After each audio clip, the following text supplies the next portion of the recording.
Hi traders, ನಾಳೆ bank Nifty ಮತ್ತು ನಿಫ್ಟಿಯಲ್ಲಿ ಯಾವ ತರ ಟ್ರೇಡ್ ಮಾಡುವ ಅಂತ ಅನಲಿಸ್ಟ್ ಮಾಡುವ. ಮಾರ್ನಿಂಗ್ ಅಲ್ಲಿ ಸ್ಪೈಯಿಂಗ್ ಬಂದು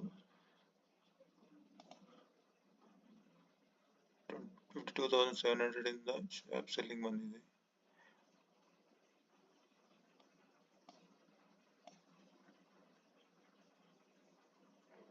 ಸೈಡ್ ಹೋಗಿದೆ, ಲೋ ಬ್ರೇಕ್ ಆಗ್ಲಿಲ್ಲ. ಇಲ್ಲೊಂದು ಗ್ಯಾಪ್ ಇದೆ, ಈ ಗ್ಯಾಪ್ ನಾಳೆ ಫಿಲ್ ಮಾಡಬಹುದು. ಬ್ಯಾಂಕ್ ನಿಫ್ಟಿಯಲ್ಲಿ ಚೆಕ್ ಮಾಡುವ.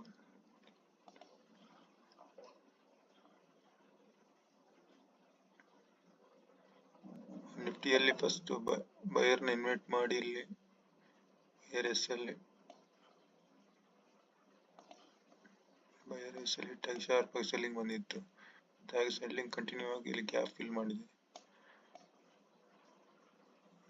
23,557 ಅಲ್ಲಿ ಕ್ಲೋಸ್ ಆಗಿದೆ. Nearest round number 24,000. ಇಲ್ಲಿ 23,900 ಕೆಳಗಡೆ 15 ಮಿನಿಟ್ಸ್ ಅಲ್ಲಿ 15 ಮಿನಿಟ್ಸ್ ಕ್ಯಾಂಡ್ ಕ್ಲೋಸ್ ಆಗಬೇಕು. ಬೇರಿಶ್ ಸೈಡ್ ನಾವು ಪ್ಲಾನ್ ಮಾಡಬಹುದು. ನಾಳೆ ಫ್ಲಾಟ್ ಇಲ್ಲ ಗ್ಯಾಪ್ ಅಪ್ ಆದ್ರೆ ಅಪ್ ಸೈಡ್ ಅಲ್ಲಿ ಸಿ ಶಾರ್ಟ್ ಮಾಡ್ತಾರೆ ಸೆಲ್ಲರ್ಸ್, ಡೌನ್ ಸೈಡ್ ಅಲ್ಲಿ ಬಿ ಶಾರ್ಟ್ ಮಾಡ್ತಾರೆ. ಸೊ ವ್ಯಾಲಿಟಿಲಿಟಿ ಇರುತ್ತೆ ಮಾರ್ಕೆಟ್. ಒನ್ ಡೇ ಚಾರ್ಟ್ ಅಲ್ಲಿ ಅನಾಲಿಸಿಸ್ ಮಾಡುವ.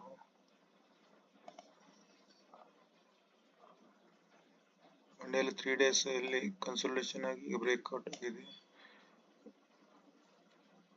ಇಲ್ಲಿ ವೆಯ್ಟ್ ಮಾಡ್ಬೇಕು ಯಾವ ತರ ಬೇರಿಶ್ನೆಸ್ ಕಂಟಿನ್ಯೂಸ್ ಆಗುತ್ತಾ, ರಿವರ್ಸಲ್ ಬರುತ್ತೆ ಶಾರ್ಪ್ ಆಗಿ. Thank you traders.